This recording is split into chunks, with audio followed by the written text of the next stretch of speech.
Part 3.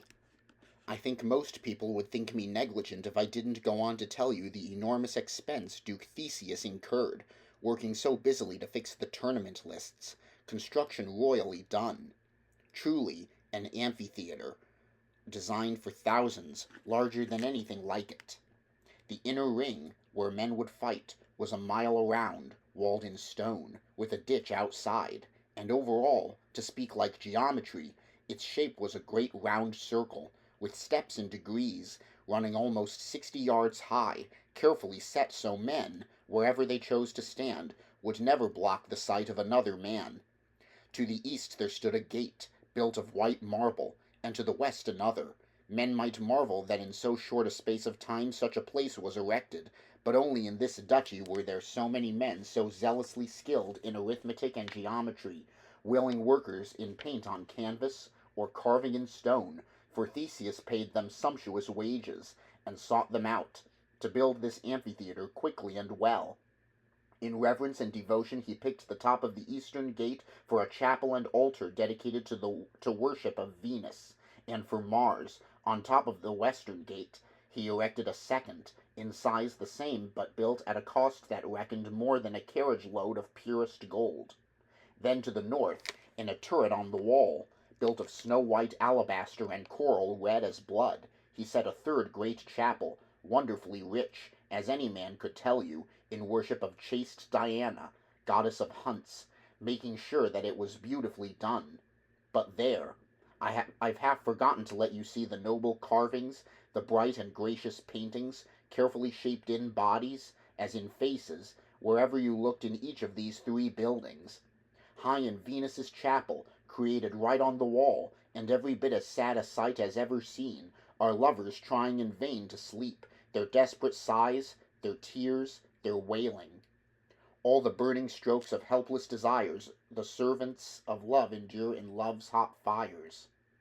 Not to mention the oaths these people are sworn to, and portraits of recklessness, pleasure and hope, youth and beauty, riches, even pimping, magic potions, and force, delicate primping, lies and expenses, jealousy and exertion, all wearing golden garlands, and in addition a cuckoo sitting directly on their hands, and feasts and violins, carols and dances, clothing and lust, all the circumstances inherent in love.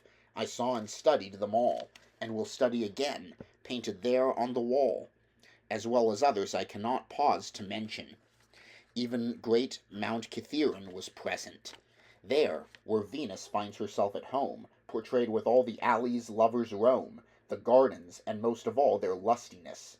Her doorman, too, was painted, old Idleness, and her handsome ancient hero, Narcissus, and even Solomon's gross and ugly Folly, the power and strength of Hercules, the jolly enchanting of lovely Medea, and also Circe, not forgetting Turnus, whose courage burned fiercely, or gold-ridden Croesus, enslaved by what he owned.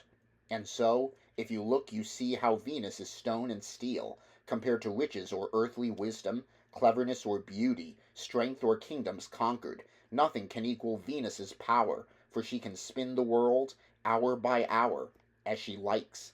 See all these people caught in her trap, so often singing, well-a-day, and alas.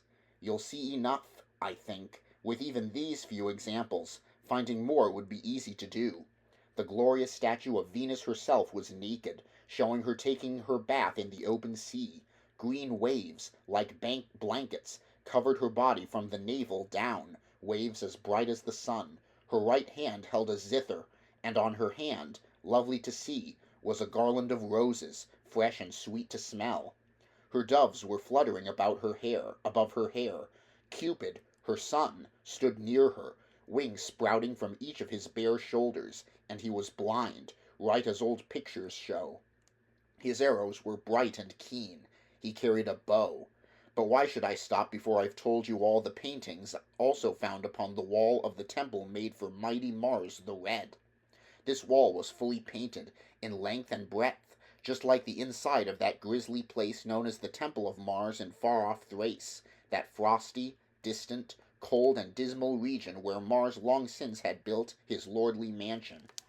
The first scene painted on the wall was a forest, completely empty of either man or beast, its trees all knotty, gnarled, and barren, and old, with stumps so sharp they're awful to behold, through which the forest rumbled a sighing sound, as if a storm were coming to break the boughs. And downward from a hillside, under a cliff, you saw the temple of Mars the Omnipotent, wrought of burnished steel, and the entryway was long and narrow, ghastly, by my faith, and from this passage, rushing with frenzied roars, came blasts that shook and rattled the massive door. There were no windows, the only light was across the entryway, shining down from the north. There was no other way to see. The door was made of eternal adamant, attached from side to side, its entire length, with clamps of tough and hammered iron. To make the structure sure and strong, every single pillar, thick as barrels, was shining iron, well milled. Inside this temple, the first of the pictures I saw was felony, with all his disorder, dark and secret, and then it was anger, red as fire. There were thieves to see, and justly terrible fear, and smiling men, with knives under their cloaks, and a farmer's dairy, covered with thick black smoke, treachery and nighttime murder in bed, war itself, with swords all smeared with the red of blood, and fighting, with knives, and wounds, and menace. The whole depressing temple was filled with threatening sounds. I also saw a suicide, his hair well smeared with blood, his eyes gone wide, a nail he'd hammered into his head at night, death all cold, his mouth that gaped upright, and there, right in the middle, sat Bad Luck, his head hung down, his face all sorrow-struck. And then it was madness I saw, laughing, raging, quarreling, knives in hand, and screams of outrage. A corpse lay in the bushes, his throat well carved. Thousands dead, but not by the plague, not starved. A tyrant with all the plunder he's carried off, a town destroyed, no single thing was left. I saw ships burning, tossing in the waves, and hunters crushed to death by bears in caves, and sows devouring babies, right in their cradles, and a cook well scalded, despite the length of his ladle. The evil influence of Mars was imparted by showing a carter crushed to death by his cart. He lay there, stretched at full length, under the wheels, and, unforgotten, in Mars's wide astral fields were barbers, butchers, and blacksmiths hammering hard on forges, turning out swords too keen, too sharp. And above the rest, painted high in a tower, was Conquest, seated, surrounded by royal honor, and yet with a sword hanging over his head, dangling down from a thin and fine-spun thread. I saw the slaughtering of Julius Caesar, and Nero the Great, and Antony in his weakness, all this despite historical fact, for these men were not yet born at that time, but Mars had bent chronology by wicked threats. And there they were, painted truly, though out of fear, for everything is seen by movements of stars, who must die of love, and who be carved by swords. We know all this from stories of old. I cannot tell them all, though I wish I could. Mars stood in a chariot, a statue showed, armed and looking grim, scowling, but cold, two figures known to all who study the future, and how it can be told, hung in their usual style above his head. They were not beautiful, but there below them, all the same, stood the god of war, a wolf at his feet, staring hard at what was left of a man he had finished eating. A deft and delicate hand had drawn this scene, in adoration of Mars, and what he has been. And now, at last, to the temple of chaste Diana, as quickly as ever I can possibly manage, I'll give you the descriptions, brief and clear as I'm able. The walls were painted from top to bottom. It may be good to start with the picture of woeful Callisto, when great Diana was angry with her and showed her powers by turning the girl into a bear, but Jove allowed her to be the shining North Star, and that was how it was painted, as I've just said. Later, Callisto's son, Arcas, went the same way. He, too, is now a star in the sky. Then I saw Dane, or was it Daphne? I'll try to tell you truly, but whatever her ancient name, it wasn't Diana. Eventually she became a tree. I saw how Actaeon became a stag because he'd seen Diana naked in her bath. The painting showed the poor man's hounds catching and eating him, not knowing the stag was their master. Near by was painted the huntress Atalanta, trapped into marriage by famous golden apples, and warrior Meleagra, and many more, for whom Diana had cares and sorrows in store. I saw a host of marvelous tales, well drawn, but alas, my memories have faded and gone. Diana, high on a stag's great back, could be seen with little hounds around her toes, and beneath her feet the painter placed a moon, waxing almost full, but waning soon. Her statuesque picture showed her dressed in gaudy green, a bow in her hand, and a quiver of arrows, teeming full. Her eyes were directed rigidly down, looking at Pluto's dark, unwholesome ground, where a woman was hard in labor, mired in a birth unfinished, calling Diana for heaven's assistance. Come help, the suffering woman called, for yours are remedies the best of all. The man who gave us this was a master, well taught, and must have steeply paid for the paints he bought. And so the lists were constructed, and Theseus, obliged at great expense to pay for this, temples and amphitheatre, and all the rest, was pleased at what he'd done to provide the test. But Theseus having had his turn at the fore, let me go back to our Theban knights once more. Palamon and Arcite were due in Athens, each man bringing with him 100 men at arms, to stage the battle, as you've been told, exactly as promised. 100 well-armed, bold, experienced knights now came with each of them, more than ready for battle once again, and those who saw these stalwart warriors arriving believed, and rightly, that never in their lives, or before them over every sea or land God made, had better knights assembled, each man a certified hero, in small but noble bands. For every knight who worshipped chivalry, and longed for eternal fame, was desperate to be elected one of this number, and surely he who'd been selected was more than satisfied. And were there, tomorrow, another such chance, whose pride and fixed, intense desire for fame and the love of beautiful women could resist it? Here they could prove their greatness, whether it was in England or elsewhere. All yearning knights, if they could, would surely be there, fighting for a lady's favour. Oh, blessed be he! And what a joyous sight for us to see! By God, thus thought those riding with Palamon. He'd brought 100 heroes along with him, some well armed in shining coats of mail, some with glistening tunics and strong breastplates, some with double armor, thick and straight, some with a wooden shield, or one that was made in Prussia, some with rugged legs in shin plates, wielding an axe or a vicious club of steel.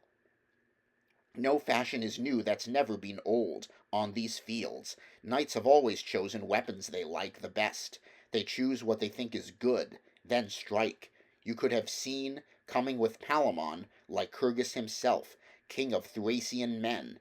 His beard was black, a noble, manly man. The pupils of his eyes were red, or tan, or yellow, making him look like a savage griffin. His brows, with hair like briars, jutted like grim great lions. His muscles were hard and strong, on arms and legs, his shoulders broad, heavy, and brawny. As Thracian knights preferred, he rode in a golden chariot, pulled by pairs of pale white bulls. He wore no armor over his battle dress, no nailed-in steel gleaming across his chest, but only an old bearskin, black with age.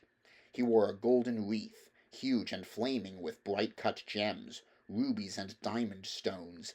Wolfhounds, white as snow, leapt and roamed around his chariot, dogs as large as steers, fit for hunting lions or quick-hooved deer, now muzzled, collars colored as if of gold, tied on with thongs, 20 hounds, all told. 100 lords would follow wherever he went, stern and stubborn, proud and well-armed men. Riding with Arcite was Emetrius, Indian king. His horse's armor was trussed on steel, covered with golden cloth, of cross-patched wool, looking for all the world exactly like Mars himself. His coat was Persian silk, embroidered with pearls, great and white as milk. His saddle was hammered out of bright new gold, and the mantle hanging high across his shoulders was heavy with fire-red rubies, sparkling in the sunlight. His curly hair was wound in rings, and was bright and yellow, gleaming like gold lying in the sun. His nose was high, his eyes were bright, of citron hue, his lips were round, his color full, freckles sprinkled his face, which seemed a dullish blend of black and yellow. He peered around like a lion ready to take a buffalo down. His beard had begun to grow, his voice rose as loud and clear as if a trumpet were blowing. His head was crowned with a garland of green, laurel fresh and a joy to see. On his hand he wore, as if well tamed by him, for his delight, an eagle whose feathers were pure and virginal white. He too was followed by 100 loyal knights, lords in heavy armor, with swords and spears, but nothing at all on their heads. Their other great gear, in every possible way, was richly assembled, for trust me when I tell you that in this assembly dukes and earls and kings had come to be enrolled in this high noble company, for love and for the sake of chivalry. On every side there ran around this Indian king lions and leopards, tamed and friendly. So one and all, lords from everywhere, came to Athens that Sunday, waiting to appear where fighting would start in the middle morning light. Now Theseus, this duke, this worthy knight, not only brought these lords to Athens, his shining city, ensured that every one of them was housed like lords, which they were, and gave them festive nights, made them feel at home, and honored them in every way he could. His labor was immense. No one could ever do it better.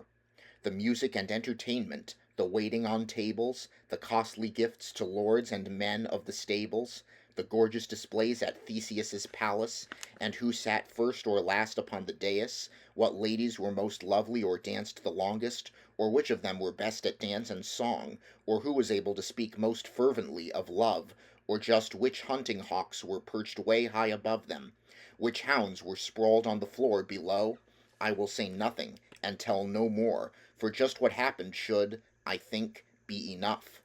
And now to unwind the tale, with a gentle touch, that Sunday night before the sunlight shone, when Palamon could hear the lark's gay song.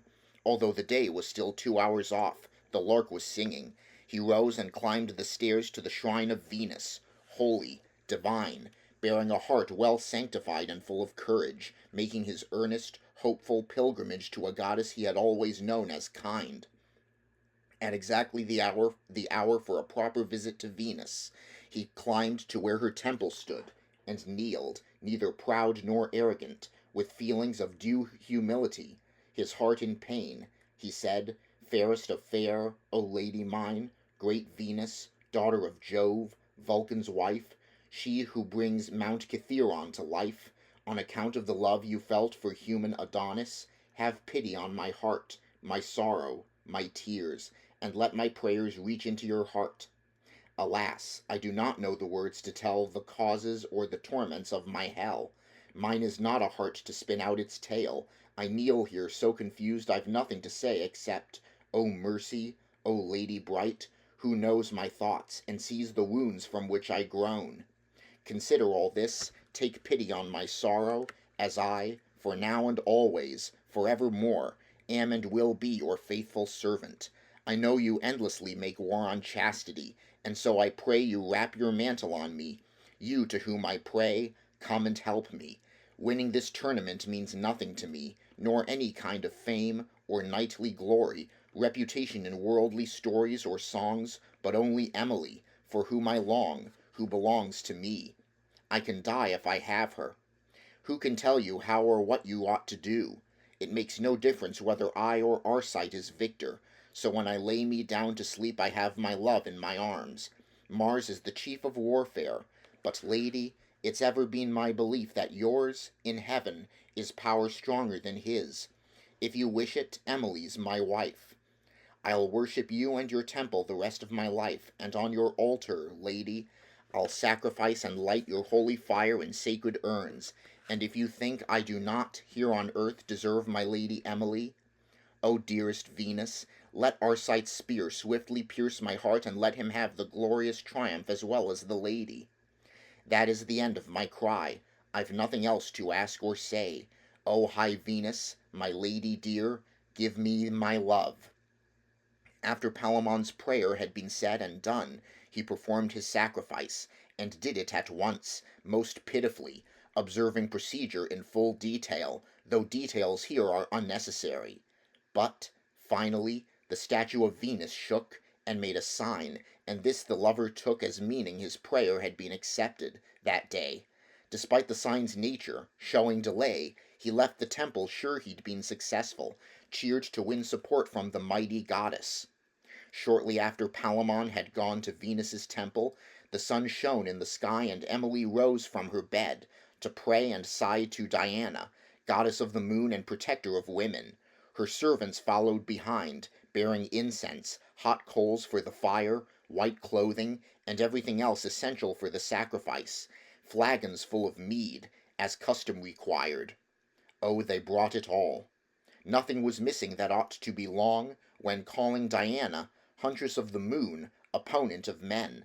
They circled the temple, crowded with praying women, burning incense in hand, and Emily, her heart well humbled, washed her beautiful body with water out of the temple's brimming well. But how she performed her rites I dare not tell, except, as I have, entirely in general terms. What fun it would be to tell it all! No one knowing I mean that well is offended.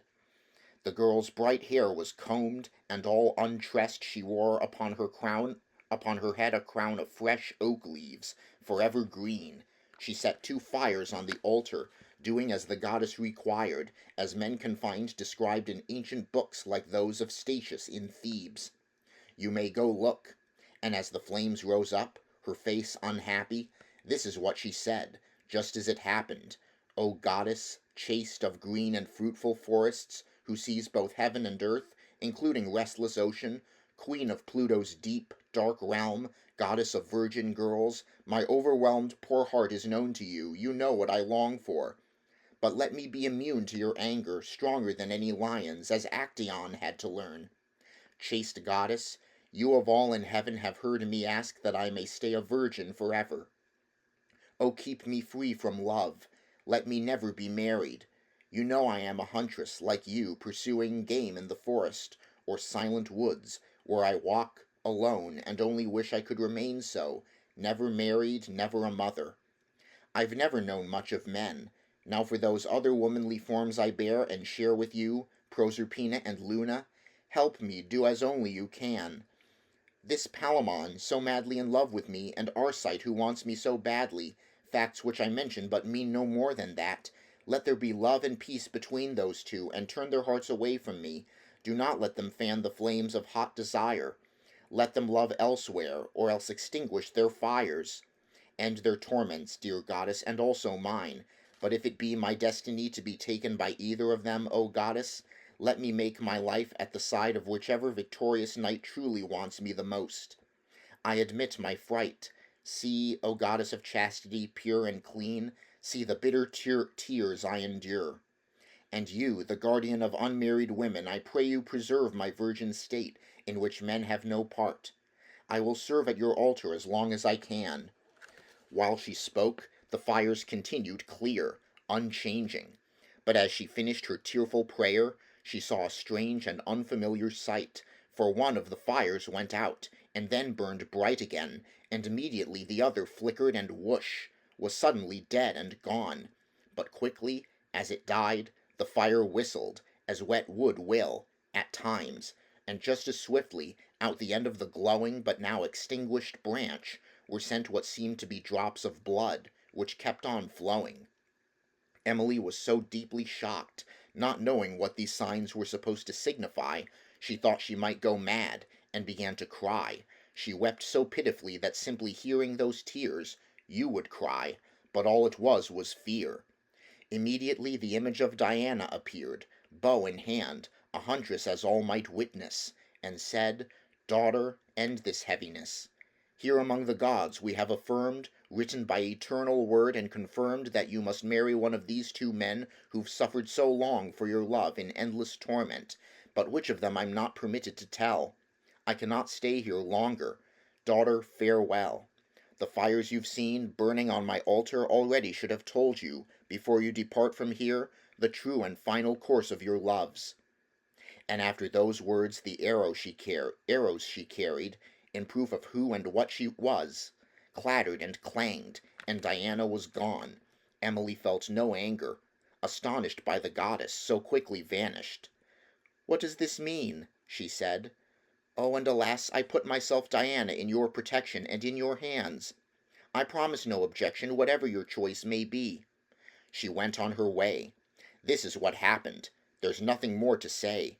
An hour later, the hour of Mars arrived, and Arcite entered the temple, grim and dire, fully prepared to make his sacrifice, with all the rites his pagan religion required, with high devotion and a heart half sick with sadness. He prayed, hoping tomorrow would bring him gladness.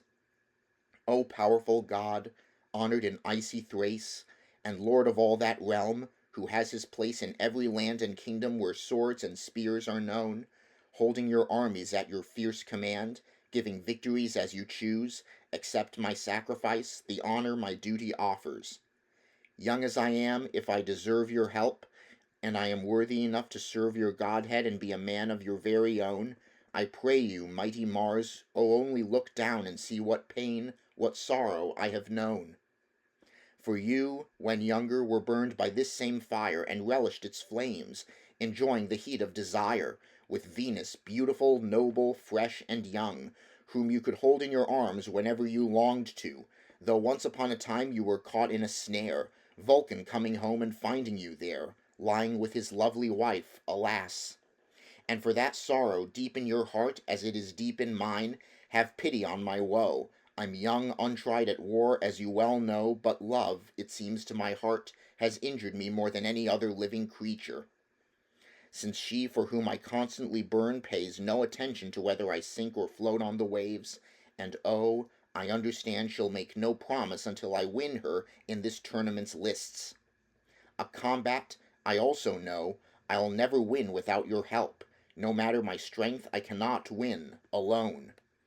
Then help me, Lord, manage my battle tomorrow in honor of the fire which burned once in you as well as the fire and yearning in me, and arrange that tomorrow victory is mine. Let mine be the work, and yours the glory divine, and I will honor your sovereign temple far past all places on earth, and work with my heart and hands to beautify your shrine, until your temple surpasses all others, my banner hanging high on your walls, and my men's flags and banners, each one and all, and forevermore, until the day I die. I guarantee that on your altar fire will be burning. You may be sure this vow will bind me, my beard, my hair flowing full behind me, neither of which has ever felt the edge of a razor or snapping shears. I hereby pledge to your altar, and swear to be your servant in this life. So, Lord, show pity for my sorrow and grief, and make me win. There's nothing else I ask for. Strong Arcite had finished his prayer, his task was done, but suddenly the tight-wound rings on the door began to clamor, the doors were swinging fast, and Arcite could feel a tremor of fright. The altar fires began to flame, and brightly lit the enormous temple, always so gloomy. The very floor began to tremble, and a perfume rose.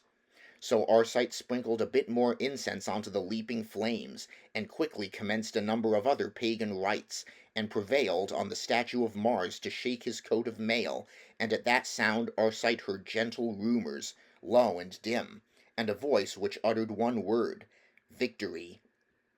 Honor and glory to Mars, Arcite pronounced in his heart, and left the once dark temple with hope and joy swelling in his soul, walking back to his lodgings, there in the old city of Athens, happy as a bird in the sun. But quickly, high in the heavens, fierce strife had begun about what Mars had granted, with Venus, goddess of love, attacking Mars, omnipotent in war, and Jove required all his strength to contain it, until pale Saturn rose, old and rich in experience, so deft and artful that soon the quarrel was settled in all its parts. For truly it is often said that age has many advantages, for time has conveyed it both great wisdom and practice at making that useful.